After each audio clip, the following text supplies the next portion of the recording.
నమస్తే. Iran Israel దేశాల మధ్య జరుగుతున్న యుద్ధం అయితే మాత్రం ప్రపంచ దేశాలను కలవరపెడుతుంది. ఒకవైపు ఇజ్రాయెల్కు మద్దతుగా అమెరికా నిలుస్తుంది. ఇదే సందర్భంలో ఒకరిపై ఒకరు కూడా ఎవరు కూడా వెనక్కి తగ్గట్లేదు. ఇటు ఇరాన్ కూడా మేము తగ్గేదే లేదంటుంటే అమెరికా కూడా ఎట్టి పరిస్థితులను కూడా మీరు తగ్గాల్సిందే అని చెప్తున్నారు. ప్రజెంట్ అయితే ఏం జరగబోతుంది, ఈ జలసంధి విషయంలో కూడా ప్రపంచ దేశాలు కూడా ఒక ఇబ్బందికరమైన పరిస్థితులు కొనసాగిస్తున్నాయి. మరి యుద్ధం అనేది ఏ ప్రాసెస్ ప్రకారం ప్రజెంట్ అయితే ఎట్లా జరుగుతుంది, ఏ దేశాల పట్టుంది, వాస్తవ పరిస్థితులు ఏందో తెలుసుకునే ప్రయత్నం చేద్దాం. అలాగే ఈ యుద్ధం వల్ల భారత్పై ఎలాంటి ప్రభావం చూపుతుందో కూడా తెలుసుకునే ప్రయత్నం చేద్దాం. మనతో డాక్టర్ రియాజ్ గారు ఉన్నారు, గ్రంథాలయ కార్పొరేషన్ చైర్మన్. సార్ నమస్తే. సార్ సార్ 15 రోజులు అవుతుంది, దాదాపు 2 వారాలు అవుతుంది యుద్ధం విషయంలో. ఒకవైపు పెద్దన్న అమెరికా ఎంత హెచ్చరించినా కానీ ఇరాన్ వెనక్కి తగ్గట్లేదు. ఒకవైపు యుద్ధ ప్రాసెస్ కూడా కొనసాగుతుంది. ఏం చెప్తారు ఈ ఇజ్రాయెల్ ఇరాన్ మధ్య జరుగుతున్న వ్యవహారంపై? సతీష్ గారు, ఈ యుద్ధం ప్రపంచం మీద అతి భీకరమైన ప్రభావాన్ని చూపెడుతుంది. బహుశా కరోనా టైంలో ప్రపంచం ఎంతైతే ఇబ్బందులకు గురైందో రాజకీయంగా, ఆర్థికంగా, సామాజికంగా, అంతకన్నా ఎక్కువ ఇంపాక్ట్ కనబడే అవకాశం ఉంది. ఇప్పుడు మనం ఒకసారి ఈ గ్లోబ్ ఆధారంగా యుద్ధానికి సంబంధించిన విషయాల మీద మనం ఒక పరిశీలన చేసే ప్రయత్నం చేద్దాం. ఇక్కడ మనకు భారతదేశం కనిపిస్తూ ఉన్నది. ఈ భారతదేశం పక్కనే మనకు కనిపించేదో ఇది అరేబియన్ సీ. ఇదంతా హిందూ మహాసముద్రం సంబంధించి బేసిక్. ఇదంతా మన భారతదేశం కనిపిస్తూ ఉన్నది. ఇది హిందూ మహాసముద్రం, ఇదంతా కూడా అరేబియన్ బేస్. ఇక్కడ నుంచి మనం కనబడితే ఇక్కడ ఇరాన్ కనబడతా ఉంది. అట్లాగే ఇక్కడ మనకు సౌదీ అరేబియా కనబడతా ఉంది. Saudi Arabia, Yemen, Oman, Qatar, ఈ ప్రాంతాలు ఏవైతున్నాయో ఇవి ఇక్కడ ఒక జలసంధి కనబడుతూ ఉంది. ఇదే హార్మోజ్ జలసంధి. ఇప్పుడు మొత్తం టోటల్గా ఈ హార్మోజ్ జలసంధి మొత్తం యుద్ధానికి కేంద్ర బిందువు ఇది. దీనికి పశ్చిమంగా నేను చెప్తున్న గల్ఫ్ దేశాలు ఉన్నాయి, అంటే అరబ్ డామినేటెడ్గా ఉండే దేశాలు ఉన్నాయి. దీనికి పశ్చిమంగా మనకి తూర్పు భాగంలో మనకు కనిపించే ఏదైతుందో అది ఇరాన్. ఈ ఇరాన్ ఏదైతుందో షియా డామినేటింగ్ ఏరియా. అయితే ఈ హార్మోజ్ జలసంధి గుండానే ఈ మొత్తం పశ్చిమాసియా, దీన్ని మనం వెస్ట్ ఆసియా అంటాం. అదే యూరోపియన్ లాంగ్వేజ్లో దీని వల్ల ఎక్కువ మిడిల్ ఈస్ట్ అనే పదాన్ని ఉపయోగిస్తారు. వెస్ట్ ఏషియా అనే పదాన్ని, పశ్చిమాసియా అనే పదాన్ని బలంగా ఉపయోగించిన వ్యక్తి జవహర్లాల్ నెహ్రూ గారు. మిడిల్ ఈస్ట్ అనే పదాన్ని 1952 నుంచి రెండవ ప్రపంచ యుద్ధం తర్వాత ఎక్కువగా యూరోపియన్ దేశాలు ఉపయోగించడం మొదలుపెట్టాయి. అది ఇక్కడ మనం చూస్తే ఏంటంటే ఈ వెస్ట్ ఏషియాకు సంబంధించిన నిల్వలన్నీ కూడా ఈస్ట్కు ఉంటాయి. అంటే ఈరోజు మనకు కనిపించే గ్యాస్ ఖతర్ నుంచి మనం తెప్పించుకుంటున్నాం. అట్లాగే మనకు కనిపించే గోల్డ్, అట్లాగే సిల్వర్కి సంబంధించిన ముడి పదార్థాలు మనం మేజర్గా యుఏఈ, యునైటెడ్ అరబ్ ఎమిరేట్స్ తీసుకొస్తున్నాం మనం. సౌదీ అరేబియా నుంచి పెట్రోల్కి సంబంధించిన నిల్వలు మిగతా దేశాలకు వస్తూ ఉంటాయి. అలాగే ఇరాన్ నుంచి ప్రధానంగా గ్యాస్, అంటే మన భారతదేశం గ్యాస్ ఇరాన్ నుంచి ఎక్కువగా రాదు, ఖతర్ నుంచి వస్తుంది. ఇరాన్ నుంచి మనం మొన్న దాకా పెట్రోల్, ఆయిల్ తీసుకొచ్చాం. అయితే ఇవన్నీ రావడానికి ఉన్న ఏకైక జలసంధి ఏదైతుందో ఈ జలసంధి, దీన్ని హార్మోజ్ జలసంధి అంటాము. ఇది హార్మోజ్ జలసంధి ఏదైతుందో దీని మీద ఇరాన్కి ఎక్కువగా పట్టుంది. ఎందుకంటే సరిహద్దు ప్రాంతంలో ఉన్న ప్రాంతం ఇదంతా కూడా అన్నట్టు మీరు చక్కగా చూడండి. ఇక్కడ మొత్తం ఇరాన్కు దాదాపుగా సైన్యం 8 లక్షల పైగా ఉంటే అందులో 1,50,000 సైన్యం ఏదైతుందో అది రెవల్యూషనరీ ఇస్లామిక్ గార్డ్ సంబంధించిన సైన్యం ఇరాన్లో ఉంది. వీళ్ళు పకడ్బందీగా ఈ ప్రాంతాన్ని టోటల్గా వాళ్ళ చేతుల్లో పెట్టుకొని ఈ ప్రాంతాన్ని నడిపిస్తుంటారు. రేపు అవసరమైతే ఆత్మాహుతి దళాలతోటి దాడులు చేసే అవకాశం కూడా వాళ్ళకు ఉన్నది. అట్లా ఇక్కడ మనకు కనిపించే ఒమెన్, యెమెన్ ఈ దేశాలు ఏవైతున్నాయో ఇక్కడ హోతీ అనే ఒక గ్రూప్ ఉంటుంది. ప్రపంచ దేశాలు వాటి టెర్రరిస్ట్ గ్రూప్లో అంటారు. ఈ ప్రాంతం వాళ్ళను ముజాహిదులు అంటారు. అంటే వాళ్ళ దేశాల కోసం పోరాడే వాళ్ళగా చూస్తూ ఉంటారు. ఈ హోతీలు యొక్క దాడులు చాలా భయంకరంగా ఉంటాయి. ఒక రకంగా వాళ్ళు పైరేట్స్, అంటే సముద్రంలో పోయే ఓడల్ని మీద దాడులు చేసి ఆ దాడుల ద్వారా సంపదను తీసుకునే ఒక పకడ్బందీతో కూడుకున్న వ్యవస్థ అది. అంతకుముందు సొమాలియాలో అట్లాంటి వ్యవస్థ ఉంది. ఇక్కడ హోతీ వ్యవస్థ, ఈ హోతీ వ్యవస్థ ఏదైతుందో అది బేసికల్గా ఇరాన్ ఆధిపత్యంలో ఉంటుంది. అలాగే ఇప్పుడు పాలస్తీనా ఈ ప్రాంతం ఏదైతే మనకు కనపడుతూ ఉంటుందో, ఇజ్రాయెల్ పాలస్తీనా ప్రాంతం ఏదైతుందో ఈ ప్రాంతంలో మనకి హమాస్ అనే ఒక పెద్ద గ్రూప్ ఉంటుంది. ఇప్పుడు పరిపాలనాధికారం వాళ్ళ చేతుల్లో ఉంది. ఆ హమాస్ కూడా బేసికల్గా ఇరాన్ చెప్తే వినే బేసిక్ అంశాలే. వీళ్ళతో పాటుగా ఆ ప్రాంతంలో అనేక మంది ముజాహిదన్ల పేరుతోటి పోరాటం చేసేవాళ్ళు ఉన్నారు ఇజ్రాయెల్ ప్రాంతాల వ్యతిరేకంగా. ఇట్లాంటి గ్రూపులు అన్నింటి కూడా ఎవరి దగ్గర నుంచి వస్తుందంటే ఇరాన్ దగ్గర నుంచి వస్తుంది. కానీ సహజంగా ఇరాన్ మీద దాడి జరిగినప్పుడు ఇవన్నీ ఇప్పుడు నేను చెప్పిన ఈ గ్రూప్స్ అన్నీ కూడా ఇరాన్ సపోర్ట్ వచ్చే అవకాశం ఉంది.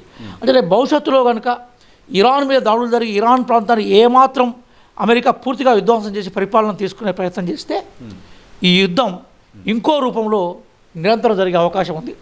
ఈ యుద్ధం ఈ ప్రాంతంలో జరగడం వల్ల ఏమైందంటే ఈ ప్రాంతం నుంచే ప్రపంచానికి చమురు, ముడి చమురు ఉత్పత్తి అవుతుంది. ఈ ప్రాంతం నుంచే ప్రపంచానికి ప్రధానంగా యుఏఈ ఆ ప్రాంతాల నుంచి గోల్డ్ అండ్ సిల్వర్ ముడి పదార్థాలు పోతున్నాయి. అట్లాగే ఈ ప్రాంతం నుంచే ప్రధానంగా గ్యాస్కి సంబంధించిన మొత్తం ప్రొడక్షన్ పోతుంది. కాబట్టి మొత్తం ఎకనామిక్ రీత్యా ఈ ప్రాంతం చాలా కీలకమైన ప్రాంతం అంతా కూడా. ఈ ప్రాంతానికి మీరు చెక్ చేయండి, ఈ ప్రాంతం మీద ఆధిపత్యం కోసం దాదాపుగా 12,000 కిలోమీటర్ల దూరంలో ఉన్న నార్త్ అమెరికాకు సంబంధించిన దేశం అదే యునైటెడ్ స్టేట్స్ ఆఫ్ అమెరికా. వీళ్ళకి పైన అలాస్కా ఉంటుంది. అలాస్కాను కిరణాన్ని బెదిరించి కొనుక్కున్నారు వాళ్ళు. అలాస్కా ప్రాంతంలో నిల్వలను కూడా వాడు ఉపయోగించకుండా ఈ America United states of America 12,000 కిలోమీటర్లు ప్రయాణం చేసి ఇక్కడికి వచ్చి బేసికల్గా ఈ ప్రాంతాన్ని తమ చేతుల్లో తీసుకునే ప్రయత్నం చేస్తూ ఉండేది. అంటే ఎంత దుర్మార్గంగా వివరిస్తుందో మనం చూసుకోవాలి. 12,000 కిలోమీటర్లు దాటి. కాబట్టి ఈరోజు ఏం చేస్తుంది అమెరికా, ఇజ్రాయెల్ను ముందర పెట్టుకొని ఇజ్రాయెల్కి వీళ్ళకి మధ్య జాతిపరమైన విభేదాలని అది మరొక అంశం మరొకసారి చూద్దాం మనం. ఇజ్రాయెల్ను ముందర పెట్టుకొని లేదా ఇజ్రాయెల్ అమెరికాను ఉపయోగించుకొని మొత్తం మీద ఈ ప్రాంతం మీద ఆధిపత్యం కోసం ప్రయత్నం చేస్తూ ఉంది. ఈరోజు ఇజ్రాయెల్ యొక్క తపన ఏంటంటే గ్రేటర్ ఇజ్రాయెల్ నిర్మాణం వాళ్ళ తపన. కాబట్టి గ్రేటర్ ఇజ్రాయెల్ నిర్మాణం ద్వారా 1948లో ఏర్పడ్డ ఇజ్రాయెల్ దేశం పూర్తి కాలం ఉండాలని వాళ్ళు కోరుకుంటున్నారు. వీళ్ళు ఏం చేస్తున్నారంటే గ్రేటర్ ఇజ్రాయెల్ నిర్మాణంతో ఆపేస్తూ ఇజ్రాయెల్ ఉనికి లేకుండా చేయాలని వీళ్ళు అనుకుంటున్నారు. నిజానికి ప్రపంచ దేశాలను కూడా శాంతియుత పరిష్కారాలు చేసే క్రమంలో 1948లోనే గజా అనే ప్రాంతాన్ని, వెస్ట్ బ్యాంక్ అనే ప్రాంతంలో పాలస్తీన్లకు అవకాశం ఇచ్చారు. కానీ అక్కడ ఏ ప్రజాస్వామ్య ప్రభుత్వాన్ని కూడా ఉంచకుండా మొత్తం టోటల్ ఇజ్రాయెల్ తన ఆధీనంలో పెట్టుకునే ప్రయత్నం చేసి చాలాసార్లు యుద్ధాలు చేసి ఆ యుద్ధాల్లో ఇజ్రాయెల్ గెలిచింది కూడా. కానీ ఇప్పుడు పరిస్థితి వేరు. ఇరాన్ అనేది చాలా బలమైన దేశంగా మారిపోయింది. రేపు ఇజ్రాయెల్లో వీళ్ళు ఏమనుకుంటారంటే మొట్టమొదటి యుద్ధం స్టార్ట్ అయినప్పుడు ఏమనుకుంటారంటే ఇరాన్కు సంబంధించిన ప్రెసిడెంట్ అంటే వాళ్ళ సుప్రీం ఆయితుల్లా ఖమేన్ని బేసికల్గా హత్య చేస్తే వెంటనే ప్రజలందరూ రోడ్ల మీదకి వస్తారు, వచ్చి ప్రజాస్వామ్యం కోసం వీళ్ళు అనుకూలంగా ఉన్న షా ప్రభుత్వాన్ని తీసుకొచ్చుకుంటారు వాళ్ళు అనుకున్నారు. కానీ జరగలేదు. ఖమేని చనిపోయింది, దాని కొడుకు వచ్చాడు. ఒకవేళ కొడుకు పోయినా ఇంకా చాలామంది, ఎందుకంటే పకడ్బందీతో వ్యవస్థ. ఈరోజు వాళ్ళు ఏం చేశారు, పకడ్బందీగా ఆర్మీని ఒకే దగ్గర పెట్టకుండా 31 విభాగాలు చేశారు. ఆ 31 విభాగాలు తమకు ఎంత శక్తి ఉందో అంత శక్తితోటి దాడులు చేయడం మొదలుపెట్టారు.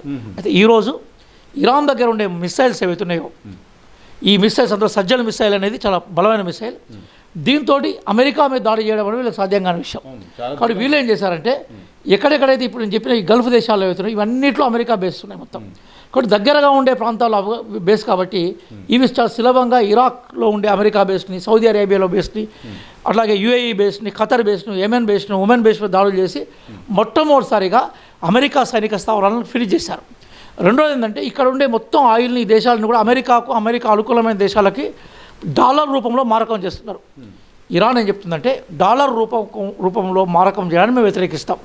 అందుకోసం చైనాను వాళ్ళు ఏం చేశారంటే మీరు చైనా కరెన్సీ యువాన్ పేరు మీద కనుక మీరు మారకం చేస్తే మేము ఒప్పుకుంటూ ఉంటున్నారు. డాలర్ పేరు మీద మారకం ఆపిన వెంటనే ఆర్థిక నష్టాల్లో అమెరికా కూరుకొని పోతుంది. అమెరికా కూడా విపరీతమైన అది దాదాపుగా మనకు 30 ట్రిలియన్ ఆస్తులకు సంబంధించిన ఆర్థిక వ్యవస్థ అయినా కూడా అప్పులు కూడా అదే రేంజ్లో ఉన్నాయి. ఈరోజు కనుక డాలర్ మారకాన్ని కనుక ఆపేస్తే అమెరికా మీద ఆర్థిక సంక్షోభం పడుతుంది. కాబట్టి ఇరాన్ చాలా స్ట్రాటజికల్గా ఏం చేసిందంటే ఈ దేశాల్లో ఉండే అమెరికా స్థావరాలని అట్లాగే ఇప్పుడు ఇక్కడ సంబంధించినంత ఫ్యూడల్ రాజులు మొత్తం అమెరికాలో పెట్టుబడి పెట్టారు. వీళ్ళని ఆర్థికంగా కొలాబ్ చేసే ప్రయత్నం చేసింది. ఇప్పుడు అమెరికా ముందున్న ఏకైక కర్తవ్యం ఏంటంటే ఒక బాంబు ప్రయోగించాలనుకుంటుంది. దాని పేరు మాబ్ అంటే మదర్ ఆఫ్ ఆల్ బాంబ్స్. అది కనుక ప్రయోగిస్తే దాన్ని ఎదుర్కొనే శక్తి ఎవరి దగ్గర ఉండదు, ఏ దేశం దగ్గర ఉండదు మాబ్. కానీ అదే సందర్భంలో రష్యా దగ్గర ఒక బాంబు ఉంది, దాని పేరు డాబ్ అంటే డాడీ ఆఫ్ ఆల్ బాంబ్స్.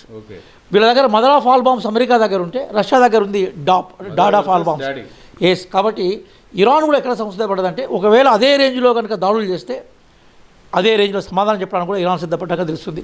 ఈరోజు డాన్సింగ్ మిసైల్ అని దేన్నైతే అంటున్నామో దాన్ని సజ్జల్ మిసైల్. అది రాడర్ కనపడదు, దాని వేగము 2000 కిలోమీటర్ల వేగంతో గంటకు వెళ్ళిపోతుంటుంది. కాబట్టి దాని రాడర్ కూడా పసిగట్టలేనంత వేగంతో వెళ్ళిపోతుంటుంది. ఇప్పుడు ఈ సజ్జల మిసైల్ ఎప్పుడైతే ప్రయోగించడం మొదలుపెట్టిందో మిగతా దేశాల దగ్గర దాన్ని ఎదుర్కొనే యంత్రాంగం లేదు. ఈరోజు అమెరికా అనేక షిప్లను తీసుకొచ్చి అబ్రహం లింకన్ లాంటి షిప్లను తీసుకొచ్చి ఆ షిప్ల పైన ఎయిర్ క్రాఫ్ట్ ఉంటుంది, ఆ ఎయిర్ క్రాఫ్ట్తో ఇరాన్ మీద దాడి చేసే ప్రయత్నం చేసింది. అందులో అబ్రహం లింకన్ అనే షిప్ని దాదాపుగా ధ్వంసం చేసినట్టుగానే ఇరాన్ చెప్పుకుంటుంది.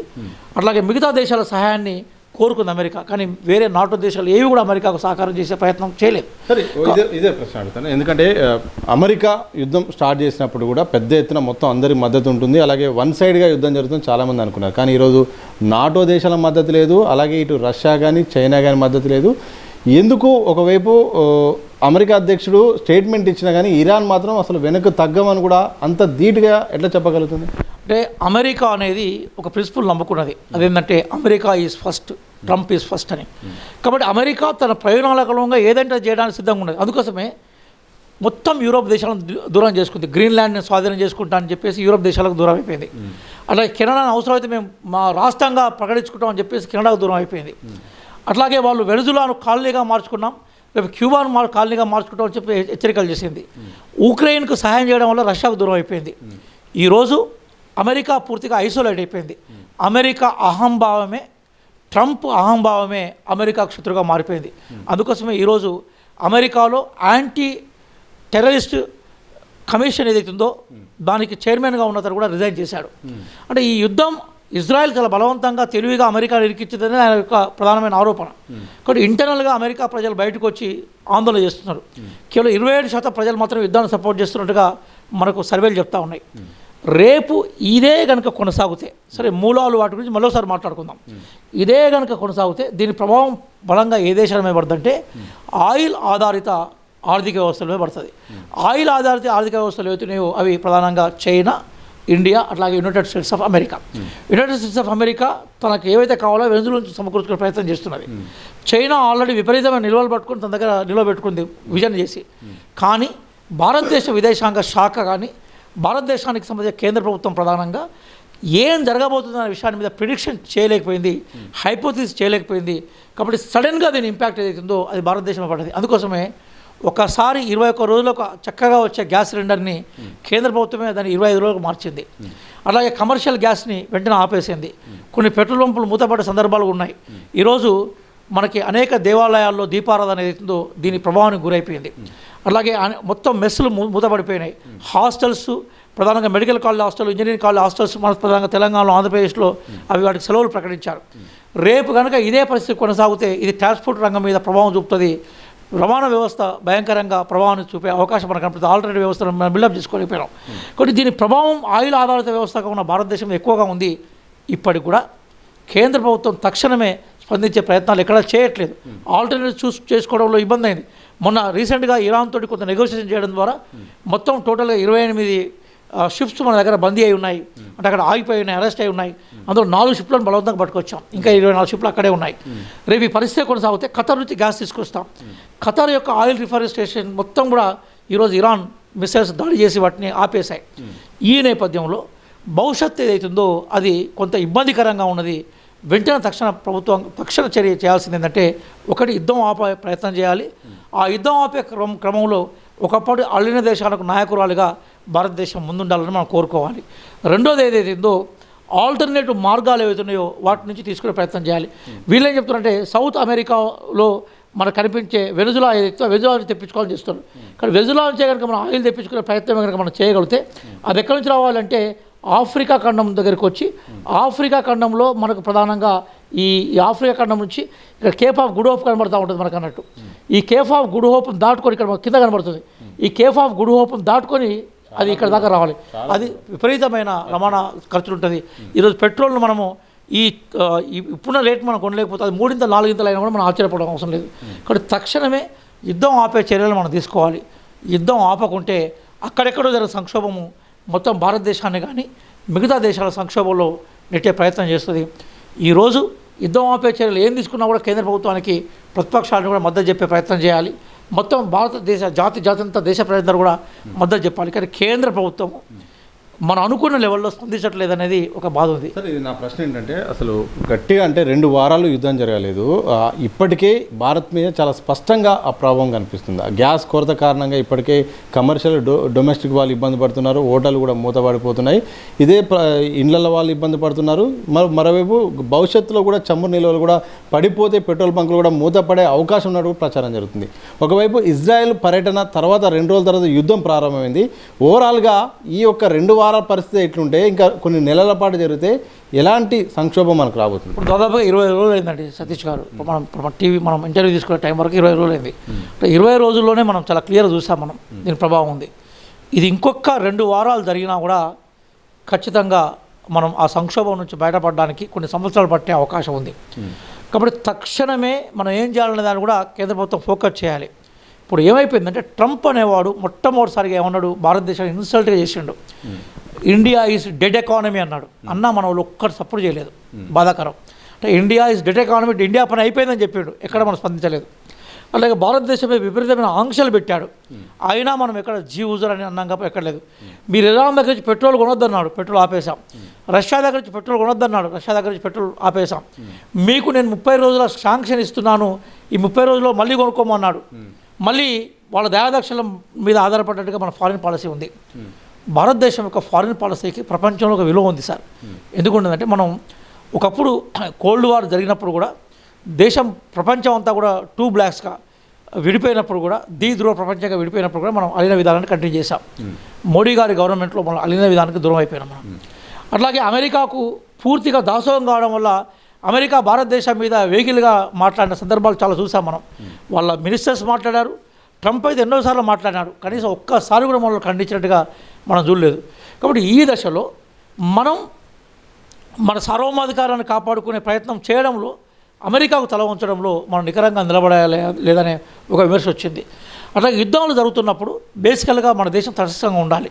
కానీ యుద్ధానికి ముందు జస్ట్ 2 రోజుల ముందు వీరు గౌరవ ప్రధాని మోడీ గారు నెతాన్యాహు దగ్గరికి పోయి, ఇజ్రాయెల్ దగ్గరికి పోయి కౌగలించుకున్న ఫోటోలని మనం చూసాం మనం. ఇవన్నీ ఇట్లా జరుగుతూ ఉన్నప్పుడు మనకు ఏమవుతూ ఉందంటే, బేసికల్గా ఇవన్నీ ఒకవైపు మనం జరుగుతూ ఉన్నప్పుడు మనకు ఎట్లాంటి సందేశం వస్తూ ఉంటుంది మనకు. ఈ సందేశం ఎట్లా వస్తూ ఉంటుందంటే, ఇజ్రాయెల్ భారతదేశం బేసికల్గా యుద్ధ రంగంలో బలపరుస్తున్న సందేశాన్ని మనం ఇవ్వగలిగాం. ఆ సందేశం ఇవ్వకుంటే బహుశా చైనా నౌకలు ఎట్లయితే ప్రయాణించుకుంటూ వెళ్ళిపోయినాయో, భారత్ నౌకలకు కూడా ఎట్లాంటి ఇబ్బంది లేకుండా ఉండే పరిస్థితి ఉండేది. కానీ ఆ పరిస్థితిని మనమే గోరుతో పోయేదాన్ని గొడవలాగా తెచ్చుకునే ప్రయత్నం చేసి, ప్రధానమంత్రి గారి పర్యటన మన భారతదేశానికి సంబంధించిన యుద్ధ నీతిలో, యుద్ధతంత్రంలో మనం అనవసరంగా అవతల వారికి మనం అవకాశం ఇచ్చే ప్రయత్నం చేయగలిగినాం. రెండో అంశం ఏదైతుందో, ఇప్పటికి కూడా భారతదేశం ఇస్ ద లీడర్. మోడీ గారికి అన్ని దేశాలతో స్నేహ సంబంధాలు ఉన్నాయి. ఎక్కడ అటు ఇరాన్తో మాట్లాడే అవకాశం ఉంది, ఇజ్రాయెల్తో మాట్లాడే అవకాశం ఉంది, మిగతా దేశాలతో మాట్లాడే అవకాశం ఉంది, ఈవెన్ అమెరికాతో కూడా మాట్లాడే అవకాశం ఉంది. వీరే చెప్పుకున్నారు కదా, అప్కీ బార్ ట్రంప్ సర్కార్ నినాదం ఇచ్చింది మోడీ గారే కదా. ట్రంప్ గారిని అనేసరి భారతదేశానికి పిలుచుకొచ్చి ట్రంప్కి ఘన సన్మానం చేసేది కూడా మోడీ గారే కదా. కాబట్టి గౌరవ ప్రధాని ఎక్కడ కూడా యుద్ధాన్ని ఆపే ప్రయత్నంలో తన రోల్ ఎక్కడ కూడా కనిపించలేదు. ఇది సరైన విధానం కాదు, భారతదేశం యొక్క ఫారిన్ పాలసీ విధానం కాదు. ఈవెన్ చిన్న మన దేశం శ్రీలంక ఇరాన్ మీద, ఇరాక్ సంబంధించిన ఓడ మీద దాడి చేస్తే, షిప్ మీద దాడి చేస్తే, వాళ్ళ నౌకకి సంబంధించి ఒక వాళ్ళ నౌక సేన మీద దాడి చేస్తే వాళ్ళకి షెల్టర్ ఇచ్చిన ప్రయత్నం శ్రీలంక చేయగలిగింది. కానీ భారతదేశం ఎట్లాంటి బేజాల్లో పోకుండా తన పాత్రను తాను నిర్వర్తించడంలో గట్టిగా నిలబడాలి, నెంబర్ 1. నెంబర్ 2 ఏంటంటే, ఇమ్మీడియట్గా కనీసంగా ఇప్పుడు ఇట్లా జరిగే క్రమంలో కొంతకాలం కొనసాగితే ఆయిల్ ఆధారిత ఆర్థిక వ్యవస్థ మనదే కాబట్టి ఇబ్బంది అయ్యే అవకాశం ఉంది. కాబట్టి ఇమీడియట్గా మన వాళ్ళు ఆల్టర్నేటివ్ ఏదైతుందో దాన్ని చూస్ చేసుకునే ప్రయత్నాన్ని మన వాళ్ళు చేయగలగాలి. ఆ దిశగా మనం నడవాలి. అన్నిటికన్నా ముఖ్యంగా బ్రిక్స్ అనేది ఉంటుంది. బ్రిక్స్ అంటే భారతదేశము, అలాగే సౌత్ ఆఫ్రికా, బ్రెజిల్, చైనా, రష్యాలతో కలిపి మనం ఏం చేసామంటే బ్రిక్స్ అనే దాన్ని తీసుకొచ్చాం. అంటే ప్రపంచంలో అతిపెద్ద ఆర్థిక మార్కెట్ ఇది. అంటే ఈ మార్కెట్లో వస్తువులు నమ్మకుండా ఏ దేశం కూడా సర్వైవ్ కాలేదు. ఇప్పుడు ఆ బ్రిక్స్కి వర్చువల్గా మనం నాయకత్వం వహిస్తున్నాం మనం. కాబట్టి బ్రిక్స్ దేశాలకు సంబంధించిన ఐక్యత కనుక మనం ఫస్ట్ నుంచి ప్రదర్శించి, అమెరికాకు బేసికల్గా మనం సపోర్ట్లోకి పూర్తిగా వెళ్ళకుండా, అమెరికా ఇన్ఫ్లుయెన్స్కి వెళ్ళకుండా బ్రిక్స్ కనుక నిర్మాణం చేస్తే ఈరోజు మన మార్కెట్ మనం బలంగా నిలబెట్టుకునే ప్రయత్నం చేయగలిగే వాళ్ళం. అందులో కూడా మనం విఫలమైనాం. ఇప్పటికి కూడా బ్రిక్స్ని మనం బలంగా మనం నిర్మాణం చేసుకోవాలి. అమెరికా ఎప్పుడు కూడా భారతదేశానికి ఫ్రెండ్ కాదనే విషయం గుర్తుపెట్టుకోవాలి. అనేక సందర్భాల్లో అంతర్జాతీయ ఇష్యూస్లో పాకిస్తాన్ మనల్ని సవాల్ చేసినప్పుడు వీటో ద్వారా రష్యా మనకు అండగా నిలబడ్డది. రష్యా శ్రేయ సహకారాలను మనం కంటిన్యూ చేయాలి. అమెరికా ఎప్పుడు పాకిస్తాన్ సపోర్ట్గా ఉంది, ఇండియాకు సపోర్ట్గా ఉన్న చరిత్ర అమెరికాకు లేదు. కాబట్టి ఇప్పటికైనా కూడా స్వతంత్రమైన ఫారిన్ పాలసీని తీసుకొని మన నేషనల్ ఇంట్రెస్ట్లకు అనుగుణంగా, జాతీయ ఆసక్తులకు అనుగుణంగా శాంతియుతమైన జీవనం కోసం భారతదేశం కొనసాగాలి. అదే నేపథ్యంలో ఈరోజు ఇప్పటికే ఉద్యోగ అవకాశాలు లేక యువత తల్లాలిపోతున్నారు. రేపు ఇదే కనుక కొనసాగితే రేపు ఖచ్చితంగా ఇది మన ఇంపాక్ట్ మొత్తం బిజినెస్ రంగం మీద పడుతుంది. ఈరోజు కర్రీ బ్యాండ్లు బంద్ అయిపోయినాయి, హోటళ్ళు బంద్ అయిపోయినాయి. ఇంట్లో యుద్ధం మన వంట రూమ్లోకి వచ్చేసింది. వంట రూమ్లోకి వచ్చి నవ్వుతుంది యుద్ధం. మన వంట రూమ్లోకి ప్రవేశించి మన దగ్గర యుద్ధం ఇస్తున్న ప్రశ్నలకు సమాధానాలు లేవు. తక్షణమే ప్రభుత్వము అవసరం అనుకుంటే దీన్ని ఒక ఎమర్జెన్సీ ఇష్యూగా తీసుకొని ప్రతిపక్షాల సహకారంతో, అట్లాగే ప్రజా సమూహాల సహకారంతో యుద్ధ నివారణ కోసం భారత ప్రభుత్వం తన పాత్రను పోషించాలి. అమెరికా ఆధారిత ఫారిన్ పాలసీ నుంచి భారతదేశ జాతీయ ప్రయోజనాల కోసము తక్షణమే ఒక స్వతంత్రమైన మనకి ఫారిన్ పాలసీని ఫ్రేమ్ చేసుకోవడం భారతదేశం గట్టిగా ఉండాలని మనం కోరుకుందాం. Okay sir, thank you very much. ఇది మొత్తంగా ఇరాన్ ఇజ్రాయిల్ సంబంధించిన యుద్ధ వాతావరణం అయితే మాత్రం భారత్లోకి ప్రవేశించింది. ఆ ప్రభావం వంట గదిలోకి కూడా యుద్ధం వచ్చింది. ఇప్పటికైనా భారత సంబంధించిన ఏదైతే అంతర్జాతీయ ఏదైతే పాలసీ ఉందో ఆ పాలసీ విషయంలో మాత్రం ఒక స్వతంత్రత ఉండాలి. ఇప్పటికైనా నమ్మదగిన స్నేహితుడు ఎప్పటికి కూడా అమెరికా కాదు. ఆ విషయాన్ని భారత్ గమనించి, మనకు కొంతకాలంగా కొన్ని ఏళ్ళుగా రష్యా అనేది చాలా స్నేహపూర్వకంగా ఉంటుంది.